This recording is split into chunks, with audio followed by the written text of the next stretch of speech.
अनुसूचित जातीच्या उपवर्गीकरणाविरोधात Republican Party of India Athawale पक्षानं आपली लढ्याची रणनीती निश्चित केली असून उपवर्गीकरणाच्या विरोधात आज संपूर्ण महाराष्ट्रभर आंदोलन करण्यात येत आहे।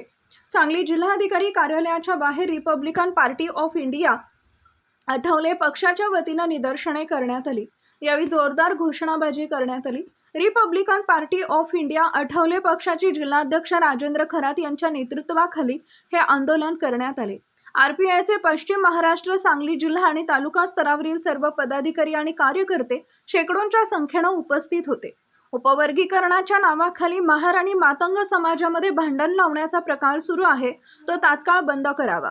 अनुसूचित जातींमधील 59 जाती सर्वांनी एकत्रितपणे येऊन उपवर्गीकरणाला विरोध करावा।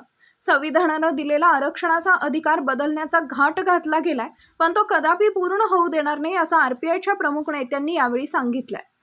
पश्चिम महाराष्ट्र कार्याध्यक्ष संजय कांबळे, पश्चिम महाराष्ट्र उपाध्यक्ष नानासाहेब वाघमारे, जिल्हाध्यक्ष राजेंद्र खरात, सांगली जिल्हा सरचिटणीस अभिजित आठवले, शहर जिल्हा अध्यक्ष पोपट कांबळे, युवक जिल्हा अध्यक्ष श्वेत पद्म कांबळे, महिला आघाडी जिल्हा अध्यक्षा छायाताई सरवदे इत्यादी मान्यवरांनी मार्गदर्शन केले। वकील संघटना अध्यक्ष तुषार लोढे, खानापूर तालुका अध्यक्ष नवनीतजी लोंढे, कामगार आघाडी जिल्हा अध्यक्ष संजय मस्के, मराठा आघाडी अध्यक्ष संतोष जाधव, विद्यार्थी आघाडी अध्यक्ष सचिन सव्वाखंडे, दिव्यांग सांगली जिल्हा अध्यक्ष योगेंद्र कांबळे, आयटी सेल जिल्हा अध्यक्ष विशाल काटे, सांगली शहर अध्यक्ष अजय उबाळे, तालुका पलूस विधानसभा क्षेत्र अध्यक्ष विशाल तिरमारे, कलाकार संघटना सांगली जिल्हा अध्यक्ष सुनील तोरणे, महिला मिरज शहर अध्यक्ष ऋतुजा कांबळे, सांगली जिल्हा उपाध्यक्ष संतोष वाघमारे, सांगली जिल्हा उपाध्यक्ष चंद्रकांत कांबळे, शहर जिल्हा सरचिटणीस प्रभाकर नाईक, शहर जिल्हा सचिव नितेश वाघमारे,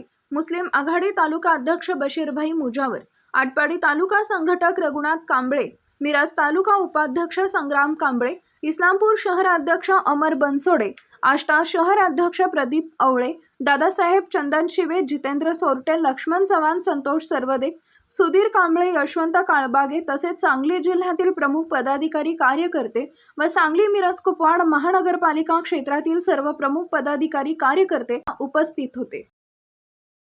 राज्य शासनाने अनुसूचित जातीच्या उपवर्गीकरणाचा घाट घालण्याचा प्रयत्न या ठिकाणी सुरू आहे आणि बाबासाहेब आंबेडकरांना अभिप्राय असणारी जी जमात आहे, बाबासाहेबांचं जे विचार होते, त्यांचं जे काम होतं ते जमातीसाठी होतं, कोणत्या एका जातीसाठी नव्हतं।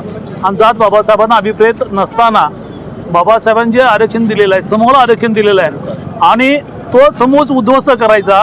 या समूहामध्ये फुले शाहू आंबेडकरी लोकशाही रामभाऊसाठेंची विचारधारा पोचवून तो समाज एकत्र येऊ नये यासाठी काही समाज विधायक ज्या संघटना आहेत अशा लोकांनी हा घाट घातला आणि त्यालाही सरकार बळी पडते का अशी भीती वाटते। वास्तविक या देशाला स्वातंत्र्य 80 वर्षाचा कालावधी पूर्ण होत असताना जे आरक्षण आहे ते आरक्षण संपुष्ट आणण्याचा प्रयत्न या ठिकाणी सरकारच्या माध्यमातून सुरू आहे। आमचे राष्ट्रीय नेते केंद्रीय मंत्री डॉक्टर रामदासजी आठवले साहेबांच्या आदेशानुसार जे महाराष्ट्र शासन उपवर्गीकरणामध्ये जातीमध्ये भांडणं लावत आहे, हे पूर्णतः चुकीचं आहे।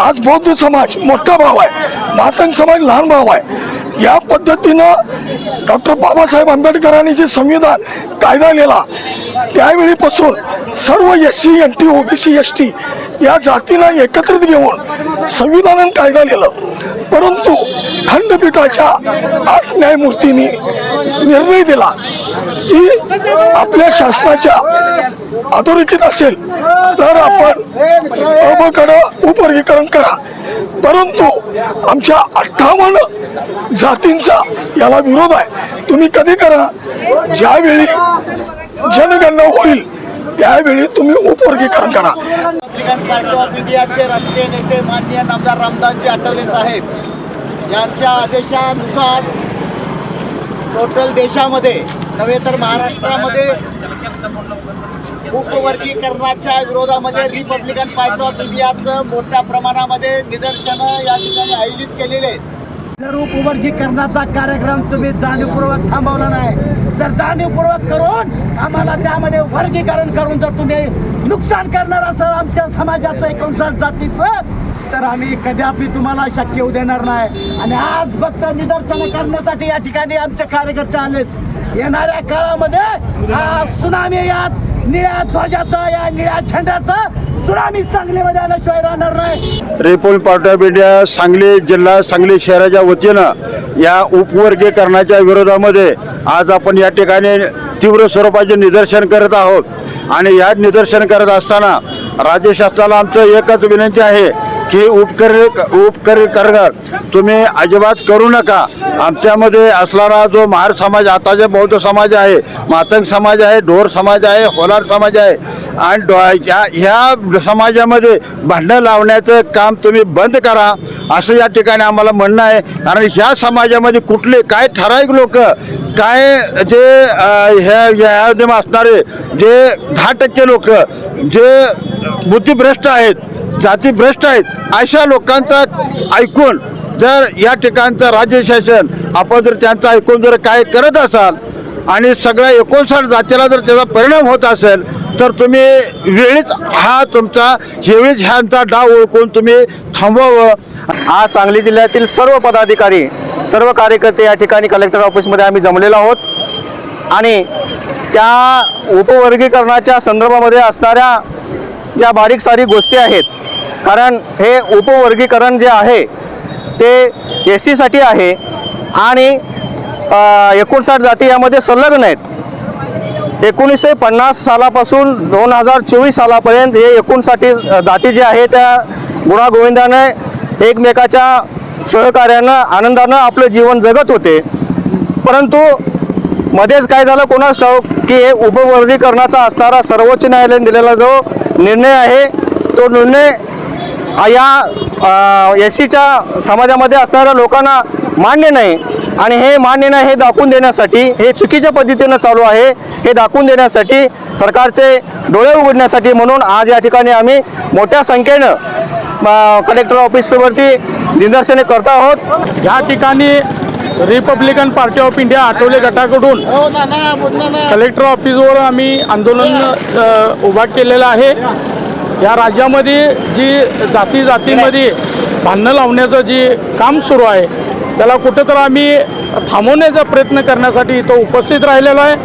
जे उपवर्गीकरणासाठी जे मातंग समाज, भार समाज, सांबाळ समाज, ढोर समाज या जाती एकत्र आम्ही एका जीवानं राहत होतो आणि या सरकारनं जातीमध्ये भांडणं लावण्याचा प्रयत्न केलेला आहे. आणि येणाऱ्या काळामध्ये ही जर नाही थांबलं तर आम्ही एवढंच सांगतो सरकारला की 2029ला त्याचा परिणाम तुम्हाला भोगायला लागणार ही नक्कीच आहे. आमचा जातीमध्ये भांडण लावणाऱ्या ह्या कटाचा विरोध आहे. केंद्र शासन असेल, महाराष्ट्र राज्य असेल, आंध्र प्रदेशच्या धर्तीवर तुम्ही आरक्षणाचं उपवर्गीकरण म्हणून सांगितलंय, पण आंध्र प्रदेशला आणि महाराष्ट्राचं जर सोशल आपण स्टेटस बघितला तर तो पूर्ण वेगळा आहे. महार समाज इथं फार मोठ्या प्रमाणात आहे. आरक्षणाचे उपवर्गीकरणचे फायदे तोटे तुम्ही महार समाज असेल, मातंग समाज 59 जातीच्या प्रतिनिधींना समोर बोलवा, त्या लोकांना विश्वासात घ्या आणि मग तुम्ही काय जो कट रचलेला आहे त्या पद्धतीनं कार्य करा. राहिली गोष्ट मागासवर्गीय लोकांवर जे काय महामंडळाच्या माध्यमातून कर्ज दिले गेले होते ते कर्ज वसुलीसाठी सुद्धा आमच्या दारात लोक यायला लागलेत. ते सुद्धा आजच्या निवेदनामध्ये आम्ही मुद्दा घेतलेला आहे.